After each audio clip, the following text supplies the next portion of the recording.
"Goodbye, Mr. Hazell."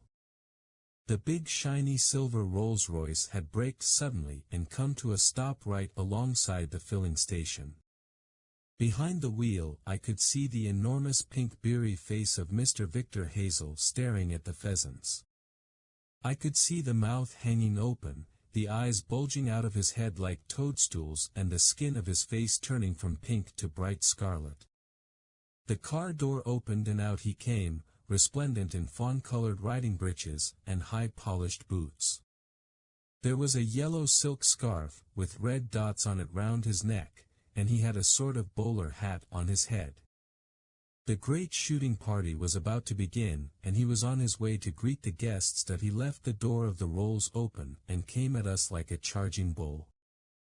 My father, Doc Spencer, and I stood close together, in a little group, waiting for him.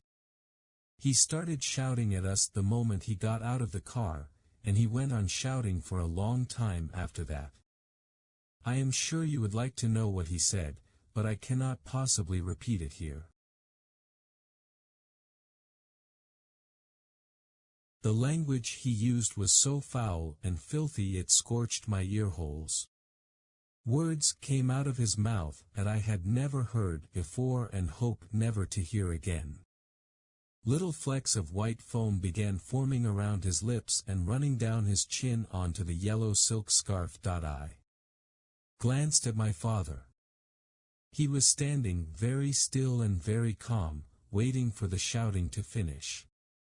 The color was back in his cheeks now, and I could see the tiny twinkling wrinkles of a smile around the corners of his eyes. Doc Spencer stood beside him, and he also was very calm. He was looking at Mr. Hazell rather as one would look at a slug on a leaf of lettuce in the salad. I myself did not feel quite so calm. "But they are not your pheasants," my father said at last. "They're mine, don't lie to me, man," yelled Mr. Hazell. "I'm the only person round here who has pheasants." "They are on my land," my father said quietly. "They flew onto my land, and so long as they stay on my land they belong to me. Don't you know the rules, you bloated old blue-faced baboon?" Doc Spencer started to giggle. Mr. Hazell's skin turned from scarlet to purple. His eyes and his cheeks were bulging so much with rage it looked as though someone was blowing up his face with a pump. He glared at my father. Then he glared at the dopey pheasants swarming all over the filling station. "What's the matter with 'em?" he shouted. "What've you done to 'em?" At this point, pedaling grandly towards us on his black bicycle, came the arm of the law in the shape of Sergeant Enoch Samways.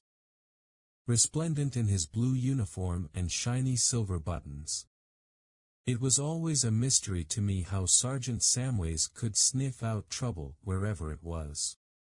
Let there be a few boys fighting on the pavement or two motorists arguing over a dented bumper, and you could bet your life the village policeman would be there within minutes that we all saw him coming now, and a little hush fell upon the entire company.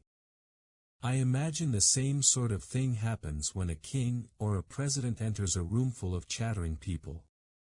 They all stop talking and stand very still as a mark of respect for a powerful and important person. Sergeant Samways dismounted from his bicycle and threaded his way carefully through the mass of pheasants squatting on the ground.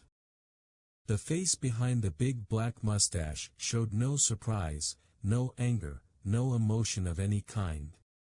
It was calm and neutral, as the face of the law should always be. For a full half-minute he allowed his eyes to travel slowly round the filling station, gazing at the mass of pheasants squatting all over the place.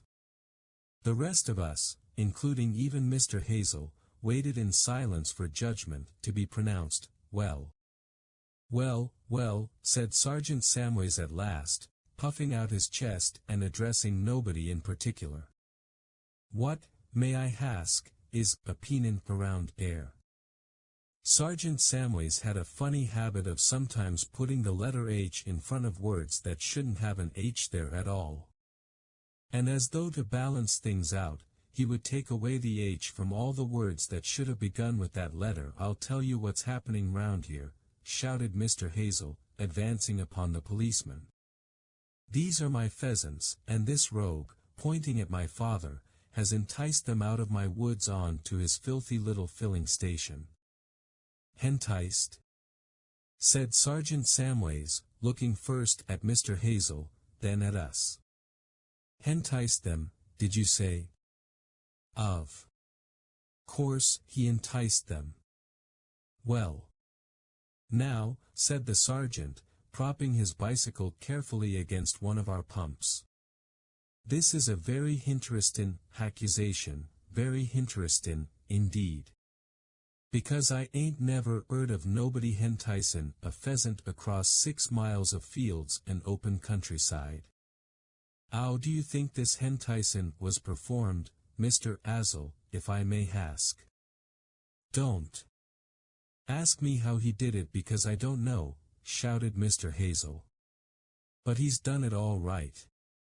The proof is all around you. All my finest birds are sitting here in this dirty little filling station, and they ought to be up in my own wood getting ready for the shoot." The words poured out of Mr. Hazell's mouth like hot lava from an erupting volcano. "I correct," said Sergeant Samways, "am I absolutely accurate in thinkin' that today is the day of your great shootin' party, Mr. Hazell?" "That's the whole point," cried Mr. Hazell, stabbing his forefinger into the sergeant's chest as though he were punching a typewriter or an adding machine. "And if I don't get these birds back on my land quick sharp, some very important people are going to be extremely angry this morning. And one of my guests, I'll have you know, Sergeant, is none other than your own boss, the chief constable of the county. So you had better do something about it fast, hadn't you, unless you want to lose those sergeant stripes of yours?" "Sergeant." Samways did not like people poking their fingers in his chest, least of all Mr. Hazell, and he showed it by twitching his upper lip so violently that his mustache came alive and jumped about like some small bristly animal. "Now just 1 minute," he said to Mr. Hazell. "Just 1 minute, please. Am I to understand that you are accusing this gentleman, heir of committin' this act?" "Of course I am," cried Mr. Hazell. "I know he did it. And do you have any evidence to support this accusation?" "The evidence is all around you," shouted Mr. Hazell. "Are you blind or something? Now." My father stepped forward. He took one small pace to the front and fixed Mr. Hazell with his marvelous bright twinkly eyes. "Surely you know how these pheasants came here," he said softly. "Surely." "I do not know how they came here," snapped Mr. Hazell. "Then I shall tell you," my father said, "because it is quite simple, really. They all knew they were going to be shot today if they stayed in your wood, so they flew in here to wait until the shooting was over." "Rubbish," yelled Mr. Hazell. "It's not rubbish at all," my father said. "They are extremely intelligent birds, pheasants. Isn't that so, Doctor? They have tremendous brain power," Doc Spencer said. "They know exactly what's going on. It would undoubtedly be a great honor," my father said, "to be shot by the chief constable of the county, and an even greater one to be eaten afterwards by Lord Thistlethwaite, but I do not think a pheasant would see it that way." "You are scoundrels, both of you," shouted Mr. Hazell. "You are rapscallions of the worst kind." Now then," said Sergeant Samways. "Hinsults ain't goin' to get us nowhere. They only aggravate things. Therefore, gentlemen, I have a suggestion to put before you. I suggest that we all of us make a big effort to drive these birds back over the road onto Mr. Hazell's land. How does that strike you, Mr. Hazell?" "It'll be a step in the right direction," Mr. Hazell said. Get on with it, then. How about you, Will Lum? The sergeant said to my father. Are you agreeable to this action? I think it's a splendid idea, my father said, giving Sergeant Samways one of his funny looks. I'll be very glad to help.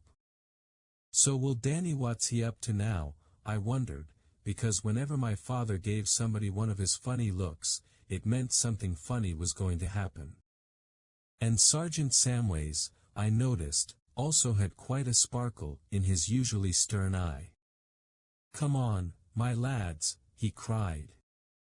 Let's push these lazy birds over the road.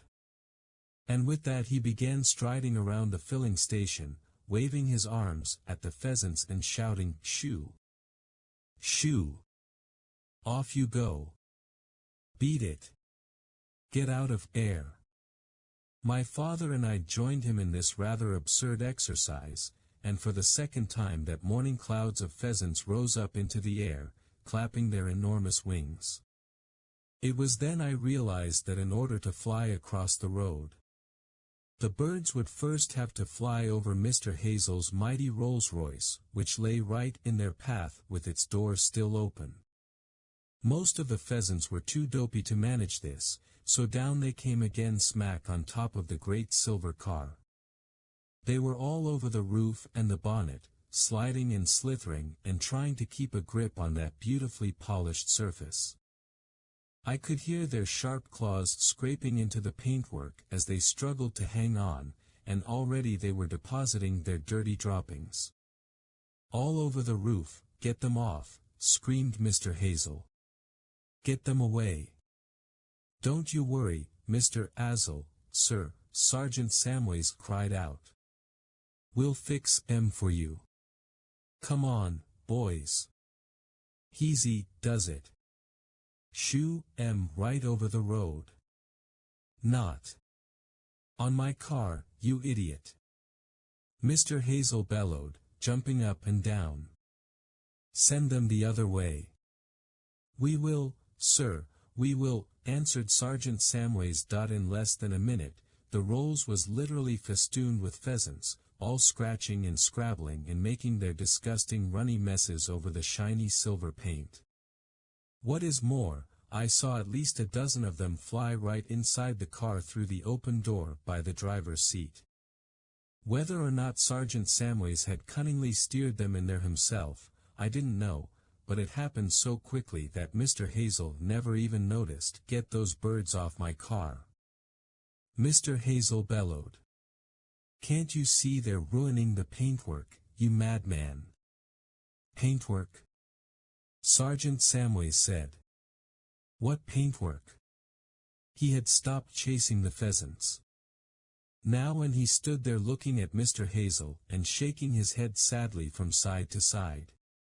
We've done our very best to encourage these birds over the road, he said, but they're too ignorant to understand my car, man, shouted Mr. Hazell. Get them away from my car. Ah, the sergeant said. Your car. Yes, I see what you mean, sir. Beastly dirty birds, pheasants are. But why don't you just op in quick and drive her away fast? They'll ave to get off then, won't they? Mr. Hazell, who seemed only too glad of an excuse to escape from this madhouse, made a dash for the open door of the Rolls and leaped into the driver's seat. The moment he was in, Sergeant Samways slammed the door, and suddenly there was the most infernal uproar inside the car as a dozen or more enormous pheasants started squawking and flapping all over the seats and round Mr. Hazell's head. Drive on, Mr. Hazell, sir, shouted Sergeant Samways through the window in his most commanding policeman's voice. Yurry up, yurry up, yurry up. Get going, quick. There's no time to lose. Ignore them pheasants, Mr. Hazell, and accelerate that engine. Mr. Hazell didn't have much choice. He had to make a run for it now. He started the engine and the great rolls shot off down the road with clouds of pheasants rising up from it in all directions. Then an extraordinary thing happened. The pheasants that had flown up off the car stayed up in the air. They didn't come flapping drunkenly down as we had expected them to. They stayed up and they kept on flying. Over the top of the filling station they flew. One or two of them started running about, then all the others started running, and when Sergeant Samways flapped his arms at them, the whole lot took off into the air and over the caravan, and over the field at the back where our little outdoor lavatory stood, and over the next field, and over the crest of the hill until they disappeared from sight. Great Scott! Doc Spencer cried. Just look at that. They've recovered. The sleeping pills have worn off at last.